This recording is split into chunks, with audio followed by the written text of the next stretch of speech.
जग का। ये पंक्तियां हम हर पूजा पाठ, हर मंदिर उस ईश्वर को याद करते वक्त दोहराते हैं, परंतु जब हमें इसकी आवश्यकता होती है तो हम मन से ये कैसे भूल जाते हैं। प्राणियों में सद्भावना हो, किंतु ऐसा नहीं है। सद्भावना आएगी कहाँ से? यहाँ तो समाज समाज से जलता है, व्यक्ति व्यक्ति से जलता है, और माचिस और आग तो यूं ही बदनाम है। एकता करूंगी कि हमारी पांचों उंगलियां तो अलग हैं, आप कहेंगे कि अलग अलग हैं तो हम एक नहीं हो सकते, किंतु विपरीत परिस्थितियां जब आएंगी तो आप किसी को मारेंगे तो हम तार तार कर सकते हैं। शक्ति के बल पर हम बुराई को मिटा सकते हैं। आज समाज को मेरा दिन समर्पित है। मैं अपनी कानूनी कार्यवाही को आज छोड़कर आप सभी के समक्ष यहाँ आई हूँ, तो समाज से मेरा रूबरू है, माताएं बहनें हैं, सभी को मैं नतमस्तक होकर प्रणाम करती हूँ कि इतनी धूप और इतनी गर्मी में आप यहाँ हैं, आप सब यहाँ हैं, मैं आपके साथ हूँ, ये मेरा भाग्य है, और आप सब मेरे साथ हैं, ये मेरा सौभाग्य है। नारी, कुछ समय लेना चाहूँगी, समय का अभाव है कि 5 मिनट दिए गए हैं, किंतु बात समाज की आएगी, बात नारियों की आएगी, बात अधिकार कुछ होकर न जाने लोगों के सामने, समाज के सामने कुछ नहीं है, कुछ नहीं है। क्यों? नारी के बारे में बातें कर कर सभाओं में हम तालियां तो बहुत बटोर लेते हैं, उनके सुख दुख की बातें तो बहुत कर लेते हैं, किंतु जब यथार्थ में बात सामने आती है तो कहानी कुछ और ही नज़र आती है। बहुत ही कम ऐसे लोग होंगे जो नारी के सम्मान में दिल से, हृदय से उसके सम्मान की बात करेंगे, समानता की बात करेंगे। संविधान के अनुच्छेद 14 समानता का अधिकार यूं ही किताबों में वर्णित नहीं किया गया है, हम सभी के लिए दिया गया है कि समानता सभी की है, ना कोई ऊपर है ना कोई नीचे है। जब कानून की दृष्टि में हम समान हैं तो इंसान की दृष्टि में क्यों नहीं? मैं सभी को समानता के अधिकार के अंतर्गत मानती हूँ, और जहाँ कानून के क्षेत्र में आपको मेरी आवश्यकता होगी, मैं आपके लिए 24 आवर्स मतलब 24x7 घंटे आप लोगों के साथ हूँ और हमेशा रहूँगी। मेरी समाज को मेरी आवश्यकता होगी, हम यहाँ मंच पर उपस्थित सभी लोग ना दिन देखेंगे ना रात देखेंगे, समाज की प्रगति और आपके विकास में आपके साथ उपस्थित रहेंगे। नारियों का अपमान मत करिए, इनके बल पर तो जग चलता है, पुरुष जन्म लेकर ही तो इन्हीं की गोद में पलता है। अंत में एक कहानी सुनाना चाहूँगी मैं।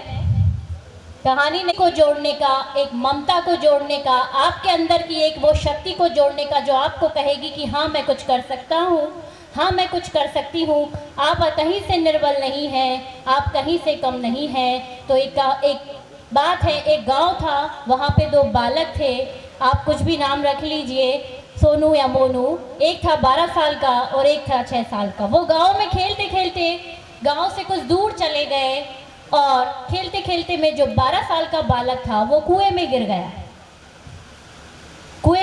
तो 6 साल वाला बालक ने देखा कहाँ गया हमारा मित्र, उसने देखा वो चीख रहा है, आवाज़ दे रहा है, तो उसने यहाँ वहाँ देखा तो दूर दूर तक उसको कुछ नज़र नहीं आया, कुछ समझ नहीं आया। उसने जैसे ही देखा कि कुएं के पास एक रस्सी में एक बाल्टी है, उसने तुरंत देर ना करी और वो बाल्टी उस कुएं में डाल दी अपने मित्र को बचाने के लिए, और उसने कहा कि बाल्टी पकड़ो, और उसने जैसे तैसे मेहनत करके उसको खींचा और वो ऊपर आ गया। उसने अपने मित्र की जान बचा ली। को जोड़ने का, एक ममता को जोड़ने का, आपके अंदर की एक वो शक्ति को जोड़ने का जो आपको कहेगी कि हाँ मैं कुछ कर सकता हूँ, हाँ मैं कुछ कर सकती हूँ, आप कहीं से निर्बल नहीं हैं, आप कहीं से कम नहीं हैं। तो एक बात है, एक गांव था, वहाँ पे 2 बालक थे, आप कुछ भी नाम रख लीजिए, सोनू या मोनू। एक था 12 साल का और एक था 6 साल का। वो गांव में खेलते खेलते गांव से कुछ दूर चले गए, और खेलते खेलते में जो 12 साल का बालक था वो कुएं में गिर गया। तो 6 साल वाला बालक ने देखा कहाँ गया हमारा मित्र। उसने देखा वो चीख रहा है, आवाज़ दे रहा है, तो उसने यहाँ वहाँ देखा तो दूर दूर तक उसको कुछ नज़र नहीं आया, कुछ समझ नहीं आया। उसने जैसे ही देखा कि कुएं के पास एक रस्सी में एक बाल्टी है, उसने तुरंत देर ना करी और वो बाल्टी उस कुएं में डाल दी अपने मित्र को बचाने के लिए। और उसने कहा कि बाल्टी पकड़ो, और उसने जैसे तैसे मेहनत करके उसको खींचा खींचा खींचा और वो ऊपर आ गया। उसने अपने मित्र की जान बचा ली। ऐसा हुआ। अब कोई विश्वास ही नहीं करता है कि 12 साल के बालक को 6 साल के बालक ने कुएं से कैसे निकाला। गांव के सभी को बताया कि ऐसा ऐसा हुआ, उन्होंने नहीं माना। फिर एक हमारे गांव में होते हैं वृद्धजन, जिनको हम कहते हैं कि काका आपने बहुत अच्छी सीख दी है, आपकी सीख से आज मैं बहुत आगे हूँ। तो वहीं पे थे हमारे सुदामा काका। वो गए, कहा काका हमें तो समझ नहीं आ रहा है कि ये बालक सही कह रहे हैं कि नहीं कह रहे हैं। उन्होंने कहा क्या प्रश्न है? ये कह रहा है कि इसने ऐसा ऐसा किया है कि कुएं में बाल्टी डाली तो उसको निकाला और बाहर आ गया, उसकी जान बच गई। उन्होंने कहा ठीक है। वो हंसने लगे। हंसे तो कहा प्रश्न ये नहीं है कि उसने ये सब उसको जान बचा ली, प्रश्न ये है कि उसने ये सब किया कैसे। काका ने बताया उसने ये सब इसलिए किया कि वहाँ गांव से दूर कुएं में गिरे उसके मित्र को बचाने की स्थिति में वहाँ कोसों तक दूर दूर तक वहाँ पर ये कहने वाला कोई नहीं था कि तू ये नहीं कर सकता, तुम ये नहीं कर सकते, तुम ये कभी नहीं कर सकते। तो हमारे अंदर एक ऐसी शक्ति है जो हम विपरीत परिस्थितियों में भी उसको कर सकते हैं। यदि ऐसा कहने वाला हो आप ऐसा नहीं कर सकते, नहीं, ऐसा संभव नहीं है, हम कुछ भी कर सकते, उसको ये बताने वाला कोई नहीं था कि तुम ये नहीं कर सकते।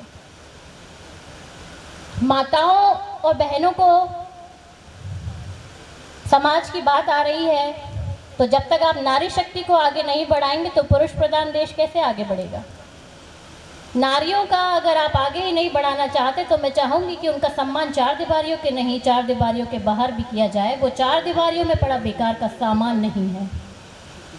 एक बाप से पूछिए कि बेटी की जैसी कुरीतियों ने हमारे समाज को खगोल के रख दिया। दहेज प्रथा, जैसे स्वामी दयानंद सरस्वती जी ने बहु प्रथाएं बंद की, पर्दा प्रथाएं बंद की। आज हमारे समाज से भी ऐसा एक मसीहा प्रकट होगा, दहेज प्रथा को ख़त्म करेगा। नहीं, हमें घर घर से ये चाहिए कि हम दहेज को ख़त्म करें। नर नारी, अंतिम लाइन है, नर नारी। नर और नारी में क्या असमानता है, क्या समानता है? नर और नारी। नारी, ना में आ की मात्रा मतलब अनुशासन का डंडा, और री में जो ई की मात्रा है वो है उनका मान सम्मान, उनकी ओढ़नी, उनकी इज्जत, उनका गहना। और नर में कोई मात्रा नहीं है, वो स्वतंत्र है, स्वतंत्र है। नारियों को एक लहज में, एक मान मर्यादा में उनको सम्मान दीजिए। आप उनको सम्मान देंगे। ऐसे ही पुराणों में नहीं कहा यत्र पूज्यते नार्यस्तु तत्र देवता रमते, मतलब जहाँ पे नारियों की मान सम्मान की जाएगा वहाँ पर देवता भी निवास करते हैं। हमें तो आदत है कानूनी कार्यवाहियों में ऐसी प्रोसीडिंग्स करने की। अब मैं अपने शब्दों को विराम दूंगी। हंगामा खड़ा करना ही हम सबका मकसद नहीं है, हंगामा खड़ा करना ही हम सबका मकसद नहीं है। हम सबकी कोशिश है कि सीरत बदलनी चाहिए, मीना समाज की सीरत बदलनी चाहिए। गर्मी हसरतें यूं ही नाकाम से नहीं जलती, चिरागों की तरह हम यूं ही शाम से नहीं जलते। जब भी आता है हमारी समाज का नाम ऊंचे ऊंचे शब्दों में, न जाने क्यों लोग हमारी समाज से जलते हैं, हमसे जलते हैं। आप सभी को मेरा प्रणाम। जय हिंद, जय मीनेश, जय जनता, जय जनार्दन।